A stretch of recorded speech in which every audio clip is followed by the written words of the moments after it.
ആദ്യമായി നബിയുനാ റസൂലുള്ളാഹി തങ്ങളുടെ മേൽ അവതരിപ്പിച്ച പരിശുദ്ധ ഖുർആൻ ലോകത്തിന്റെ പ്രഖ്യാപനം എന്തായിരുന്നു? വായിക്ക്, പഠിക്ക്, ചിന്തിക്ക്, എഴുത്. ഖുർആന്റെ പ്രഖ്യാപനം അതല്ലേ? നോമ്പ് പിടിക്ക്, ഹജ്ജിന് പോ, ഉംറക്ക് പോ. ഇതൊന്നുമല്ല ആദ്യമായിട്ട് ഇറങ്ങിയ ആയത്ത്. اقرأ باسم ربك الذي خلق الإنسان من علق اقرأ وربك الأكرم الذي علم بالقلم علم الإنسان ما لم يعلم. പേനയെക്കുറിച്ച് ഖുർആൻ അവതരിപ്പിക്കുകയാ. പേനയില്ലാത്ത കാലഘട്ടമുണ്ടോ? പേനയില്ലാത്ത പഠനമുണ്ടോ? പേനയില്ലാത്ത സ്കൂളുകളുണ്ടോ? ബഹുമാനപ്പെട്ട നബി തങ്ങൾ പറഞ്ഞില്ലേ, അവ്വലു മാ ഖലഖല്ലാഹു അൽ ഖലം. ആദ്യമായി അല്ലാഹു പേനയെ സൃഷ്ടിച്ചുവെന്ന് പരിശുദ്ധമായ ഹദീസിലൂടെ നബി തങ്ങൾ അറിയിക്കുമ്പോൾ ആ പേനയുടെ മഹത്വം ലോകത്തിന്റെ മുന്നിൽ വിളിച്ചോതിക്കൊണ്ടല്ലേ 114 അധ്യായങ്ങളിലെ ഒരു അധ്യായമായ സൂറത്തിന് പോലും അല്ലാഹു പേരിട്ടത് സൂറത്തുൽ ഖലം. പേന 5 റുപ്യക്ക് ഇവിടെ കുത്തിവെക്കുന്ന പേന, 5 രൂപയുടെ സാധനം. ഇത് ഖുർആൻ അല്ലാഹ് പറഞ്ഞിട്ടുണ്ട്. നമുക്ക് 5 റുപ്യേ ഉള്ളൂ. പക്ഷെ ഈ സാധനത്തിന് അല്ലാഹു തആല ഖുർആനിൽ വലിയ സ്ഥാനം നൽകുന്നുണ്ട്. നൂൻ വൽ ഖലമി വമാ യസ്തുറൂൻ. സൂറത്തുൽ ഖലം. പേനയും പേന കൊണ്ട് എഴുതുന്ന അധ്യായങ്ങളും പേന കൊണ്ട് എഴുതുന്ന ലേഖനങ്ങളെ തന്നെയാണ് സത്യം. അല്ലാഹു റബ്ബുൽ ഇസ്സത്ത് ആണയിട്ട്. പേനയെ കുറിച്ച് അല്ലാഹ് ഖുർആനിൽ പറഞ്ഞു, നമുക്ക് 5 റുപ്യ വിലയുള്ളൂ. 5 റുപ്യ, 2 രൂപയുടെ പേന, 2 രൂപയുടെ 1 രൂപയുടെ റീഫില് വിലയുണ്ടോ? ഖുർആൻ അല്ലാഹ് പറഞ്ഞു, ഇത് അല്ലാഹ് സൃഷ്ടിച്ചതാ, ഇത് അല്ലാഹ് പഠിപ്പിച്ചു കൊടുത്തതാണ്. പാശ്ചാത്യന്റെ സംഭാവന അല്ല ഇത്. ആദ്യമായി അല്ലാഹു തആല ഇറക്കിയ ആയത്ത് ഇഖ്റാ, വായിക്ക്. ഇന്ന് ലോകം വികസിച്ചുകൊണ്ടിരിക്കുന്നത് 3 അക്ഷരമാലകളിലൂടെയാണ്. Reading, researching, writing. ഈ 3 അക്ഷരങ്ങളിലൂടെയാണ് ലോകം ഇന്ന് വികസിച്ചുകൊണ്ടിരിക്കുന്നത്. റീഡ്, വായിക്കുക. വായനാശീലം വളർത്തിയെടുക്കാൻ ഖുർആനിന്റെ പ്രഖ്യാപനം. വായിക്കണ്ട എന്ന് നമ്മളോട് പറയുന്നില്ല. ആരാ പറഞ്ഞത്? മുസൽമാൻ. ഇവര് വിവരമില്ലാത്തവരാണ്, വിദ്യാഭ്യാസമില്ലാത്തവരാണ്, പഠിക്കേണ്ടവർ, ഓതണ്ടവർ, ചിന്തിക്കേണ്ടവർ, എഴുതണ്ടവർ. ആരാ പഠിപ്പിച്ചത്? പരിശുദ്ധ ഖുർആനിന്റെ പ്രഥമമായ അധ്യായം തന്നെ ലോകത്ത് പഠിപ്പിക്കുന്നത് ഇഖ്റാ, വായിക്ക്. ഇഖ്റാ, വായിക്കുക, പഠിക്കുക. വായിച്ചു കഴിഞ്ഞാൽ രണ്ടാമതായി ഇസ്ലാം പഠിപ്പിക്കുന്ന എന്താണ്? ഇഖ്റാ ബിസ്മി റബ്ബിക്കല്ലദീ ഖലഖൽ ഇൻസാന മിൻ അലഖ്. അലഖിൽ നിന്നാണ് മനുഷ്യനെ സൃഷ്ടിച്ചത്. ഭ്രൂണത്തിൽ നിന്നാണ് മനുഷ്യനെ സൃഷ്ടിച്ചത്. അത് ഉമ്മാന്റെ ഗർഭാശയത്തിൽ ഒളിച്ചിരിക്കുന്ന ഒരട്ട പോലെയുള്ള ഒരു സാധനം, ഒരു പശയാണത്. അതെന്താ സംഭവം? ഇത് ഗവേഷണം ചെയ്യണം, ഇത് റിസർച്ച് ചെയ്യണം. ഇത് വെറുതെ കണ്ടുപിടിക്കാൻ പറ്റിയ കാര്യമല്ല. അത് വേണ്ടവണ്ണം സെർച്ച് ചെയ്താൽ മാത്രമേ അത് നിനക്ക് മനസ്സിലാക്കാൻ പറ്റുള്ളൂ. അല്ലാഹു സുബ്ഹാനഹു വ തആല ബുദ്ധിജീവികളോട് പറയുന്നു, നീ റിസർച്ച് ചെയ്യണം, റിസർച്ച് ഇൻസ്റ്റിറ്റ്യൂട്ട് ഉണ്ടാക്കണം, ലോകത്തിന്റെ മുന്നിൽ അത് പരിചയപ്പെടുത്തണം. പ്രഥമമായി അല്ലാഹു സുബ്ഹാനഹു വ തആല അവതരിപ്പിക്കുക ഖുർആനിലൂടെ പഠിക്കാൻ. പിന്നെ ആരാ പറഞ്ഞ നമ്മൾ വെറും OBC ആണെന്ന്? നമ്മൾ ശരിയാ OBCയാ. നമ്മൾ പഠിക്കാൻ തയ്യാറാവാത്തത് കൊണ്ടാണ്. 16 വയസ്സാകുമ്പോൾ 22 വയസ്സ് കൂട്ടി വെച്ചിട്ട് പാസ്പോർട്ട് എടുത്തിട്ട് ദുബായിക്ക് പോയി കാശുണ്ടാക്കാൻ നിൽക്കും. പിന്നെ അങ്ങനെ പഠിക്കാൻ ശരിയല്ലേ? എന്തിനിപ്പോ കൂടുതൽ പഠിച്ചിട്ട് നമുക്ക് ഒന്നും കിട്ടാനില്ലല്ലോ. ഫുലൂസ് ഉണ്ടാക്കണം. ഫുലൂസാണ്. അത് ആരെ കമത്തിയാലും ശരി, ആരെ കൊന്നാലും ശരി, പ്രശ്നമില്ല. ഹക്കും ബാത്തിലും ഒന്നും നോക്കേണ്ട കാര്യമില്ല. അവസാനം ഒരു തൗബ, ഒരു 3 ഹജ്ജ്, ഓടി അങ്ങോട്ട് പോകും. അല്ലാഹ് ഇപ്പൊ അത് സ്വീകരിക്കും. ആള് ധരിക്കുന്ന അങ്ങനെയാണ്. ആരാനെയൊക്കെ വെട്ടിപ്പിടിച്ചിട്ട് അവന്റെ ഇവന്റെയൊക്കെ പൈസ എടുത്തിട്ട് ഒരു തൗബയും ചെയ്ത് ഇസ്തിഗ്ഫാറും ചെയ്ത് കുറെ പേർക്ക് പള്ളിയും വെച്ച് കൊടുത്ത് സദഖയും ചെയ്ത് കുറെ മുസല്ലയൊക്കെ വാങ്ങി കൊടുത്തിട്ട് ഒരു നല്ല നിലയ്ക്ക് ഒരു നല്ല റാഹത്തായ മനസ്സ് കുളിർക്ക് ഒരു ഹജ്ജ് ചെയ്തിട്ട് മരിച്ചു പോയാൽ ഇതെല്ലാം കബൂലാവുന്നു. വല്ലാഹി തമ്പുരാനെ തന്നെയാണ് സത്യം. 1 രൂപ ആരുടെയെങ്കിലും കയ്യിൽ നിന്ന് വാങ്ങിയിട്ട് മടക്കി കൊടുക്കാതെ മരിച്ചു പോയാൽ സാക്ഷാൽ 100 ഹജ്ജ് ചെയ്താലും ലാ യദ്ഖുലുൽ ജന്ന ഹത്താ യുഖ്ളാ ദൈനുഹു. ആ 1 രൂപ മടക്കി കൊടുക്കാതെ സ്വർഗ്ഗത്തിൽ കടക്കാൻ പറ്റൂല.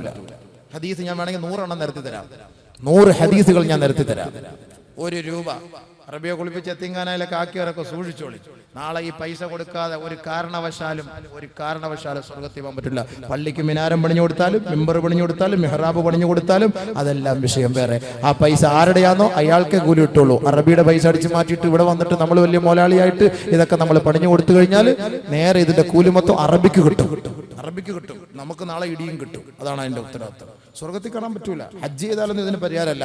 ഹജ്ജ് ഉംറ എന്നൊക്കെ പറഞ്ഞാൽ നമ്മുടെ ജീവിതത്തിൽ ചെയ്തു പോയ തെറ്റ്, വ്യഭിചരിച്ചു പോയി, മദ്യപിച്ചു പോയി, കള്ളം പറഞ്ഞു പോയി, അതുപോലുള്ള ചെറിയ തെറ്റുകളൊക്കെ ചെയ്തതിന് റബ്ബിന്റെ മുന്നിൽ അല്ലാഹ് എന്റെ വിവരമില്ല അറിവില്ലായ്മയുടെ പേരിലൊക്കെ ഞാൻ ചെയ്തു പോയതാണ്, നീ മാപ്പാക്കണേ, അല്ലാഹ് മാപ്പാക്കി തരും. അതല്ലാതെ ആരാന്റെ പൈസ എടുത്തിട്ട് അവനെ കടം വാങ്ങിയിട്ട്, അവന്റെ പലചരക്ക് സാധനം വാങ്ങിയിട്ട്, അവന്റെ സ്റ്റേഷനറി സാധനം വാങ്ങിയിട്ട്, പച്ചക്കറി വാങ്ങിയിട്ട്, കോഴി ഇറച്ചി വാങ്ങി തിന്നിട്ട് പൈസ കൊടുക്കാതെ തൗബ ചെയ്തിട്ട് സ്വർഗത്തിൽ പോകാൻ നോക്കിയാൽ ഒരിക്കലും നടക്കില്ല. പ്രതീക്ഷിക്കേ വേണ്ട.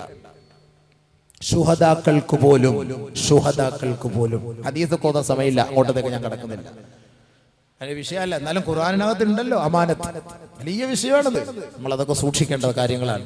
അപ്പൊ ബഹുമാനമുള്ള സഹോദരങ്ങളെ, പരിശുദ്ധമായ ഖുർആൻ നമുക്ക് പഠിപ്പിച്ചിരുന്നത് നമ്മൾ റിസർച്ച് ചെയ്യണം. റീഡിങ്, റിസർച്ചിങ്, മൂന്നാമത് റൈറ്റിംഗ്.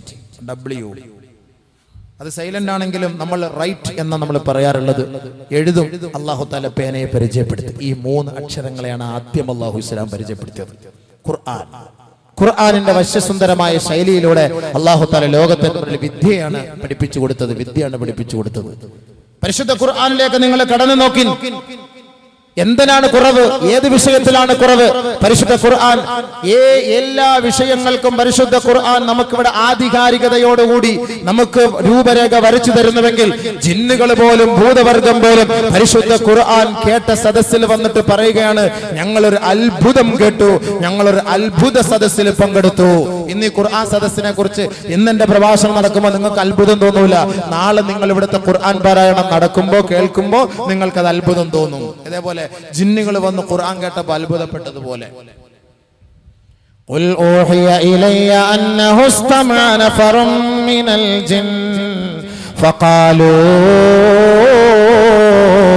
ഇന്നാ സമിഅനാ ഖുർആനൻ അജബാ വഇദ സറഫ്നാ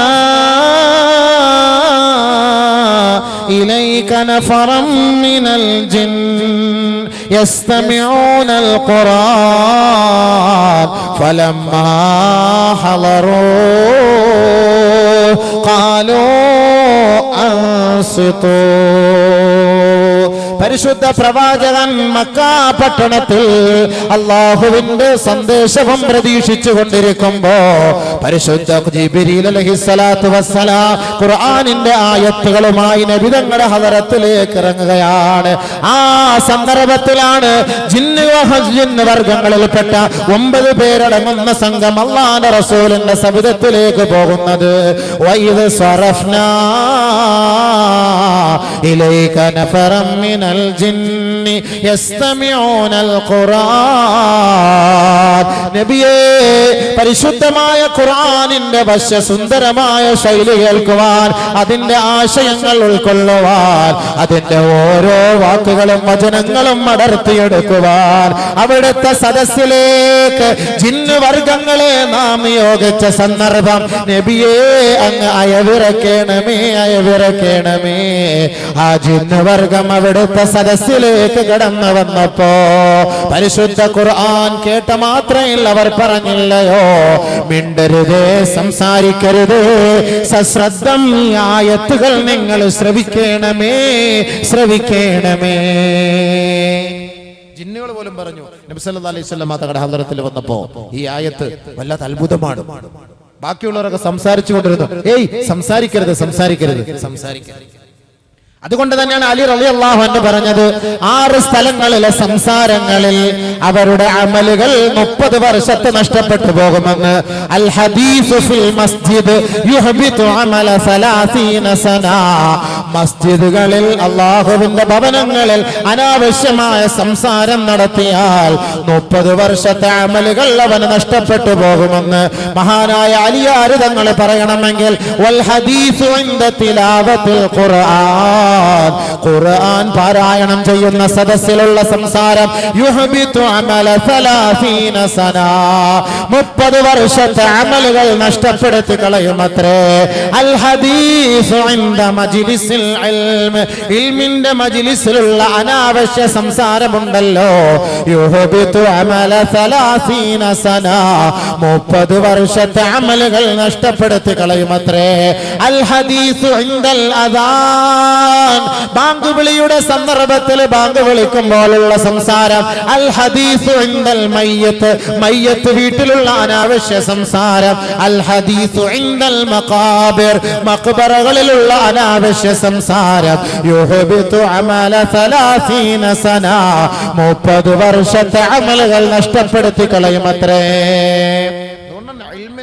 മജ്ലിസുൽ ഇൽമ്, ഖുർആനിന്റെ സദസ്സിൽ വന്നിരുന്ന് സംസാരിച്ചാൽ അമലുകൾ നഷ്ടപ്പെട്ടു പോകും.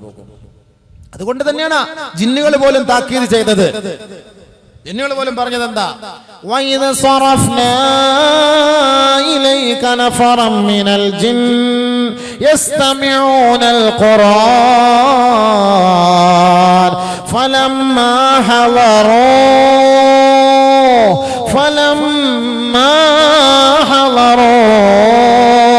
ഖാലൂ അൻസിതൂ. പരിശുദ്ധ ഖുർആന്റെ സദസ്സിലെത്തിയപ്പോ ബാക്കിയുള്ളവരോട് പറഞ്ഞു, ഏയ് ശബ്ദമായിരിക്കണം, സൈലൻസ് പ്ലീസ്, സൈലൻസ് പ്ലീസ്, മിണ്ടരുത്. ജിന്നുകൾ പറയാ, നമുക്കൊന്ന് ഖുർആൻ നടക്കുന്നിടത്ത്, ഖുർആൻ പോകുന്നിടത്ത് അടിയും പിടിയും ബഹളമല്ലേ, എന്ത് വലിയ മഹത്വം ഖുർആനോട്, സംസാരിക്കാനേ പാടില്ല പരിശുദ്ധ ഖുർആൻ. അപ്പോ ഇത് അത്ഭുതമാണ് ഖുർആൻ, അത്ഭുതമാണെന്ന് ഖുർആൻ തന്നെ പറയുന്നു.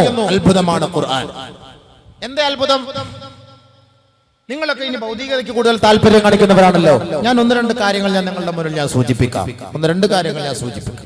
ബഹുമാനമുള്ള സഹോദരങ്ങളെ, ഭയങ്കരമായ സാഹിത്യകാരാണ് നമ്മളെല്ലാവരും, അല്ലെങ്കിൽ പഠിക്കുന്നവരൊക്കെ. പിന്നെ ചരിത്രകാരന്മാരൊക്കെ, സാഹിത്യകാരൊക്കെ മരിച്ചുപോയാൽ അവരുടെയൊക്കെ ഒരു ഭാഗ്യമേ.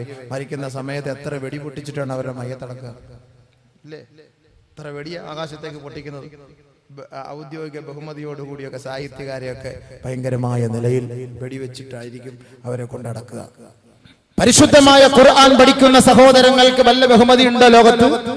എന്നാൽ പരിശുദ്ധ ഖുർആൻ ഏറ്റവും വലിയ സാഹിത്യ ഗ്രന്ഥമല്ലേ? പരിശുദ്ധ ഖുർആനിന്റെ ഓരോരോ ഭാഗങ്ങളും ആയത്തുകളും നമ്മളൊന്ന് പരിശോധിച്ചു നോക്കിയാൽ ഒരുപാട് സാഹിത്യങ്ങൾ അതിന്റെ ഉള്ളിൽ അടങ്ങിയിട്ടുണ്ട്.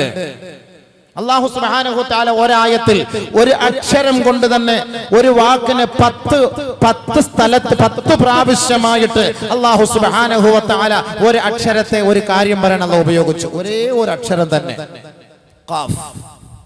ഖാഫ്. واتل عليهم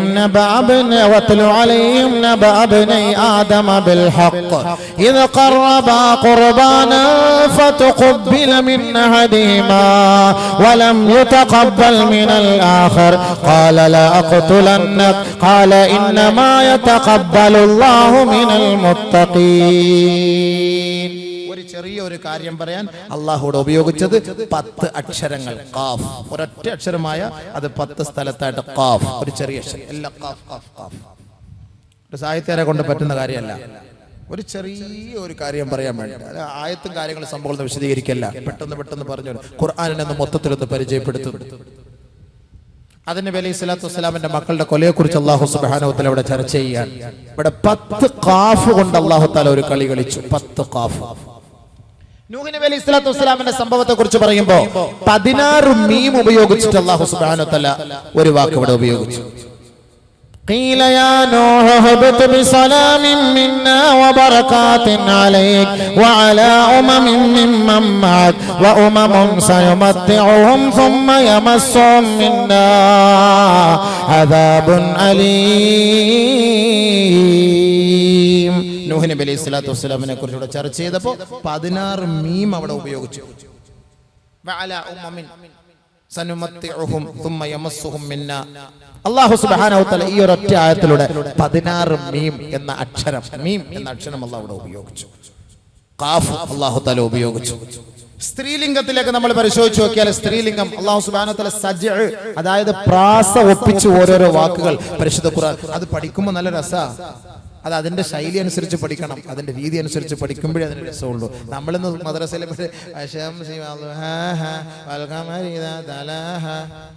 ഈ തലയും പാലും ഇന്നത്തെ ഓത്ത് ഇതൊക്കെ എന്താ പഠിക്കുക? തജ്വീദിന്റെ രീതി അനുസരിച്ച് നമ്മൾ പഠിക്കേണ്ടത് പോലെ പഠിക്കാറില്ല. അതിന്റെ ഉള്ളടക്കം ചിന്തിക്കേണ്ടത് പോലെ നമ്മൾ ചിന്തിക്കാറില്ല. സാഹിത്യം പഠിക്കേണ്ടവർക്കും പ്രാസമൊത്ത് കാര്യങ്ങൾ സംസാരിക്കാനും പ്രവർത്തിക്കാനും എഴുതാനും ഒക്കെ ആഗ്രഹിക്കുന്നവർക്കും ഖുർആനിലേക്ക് വാ. അവർക്ക് ഏറ്റവും വലിയ മഹത്തായ മാതൃക അതിനകത്ത് തന്നെയുണ്ട്.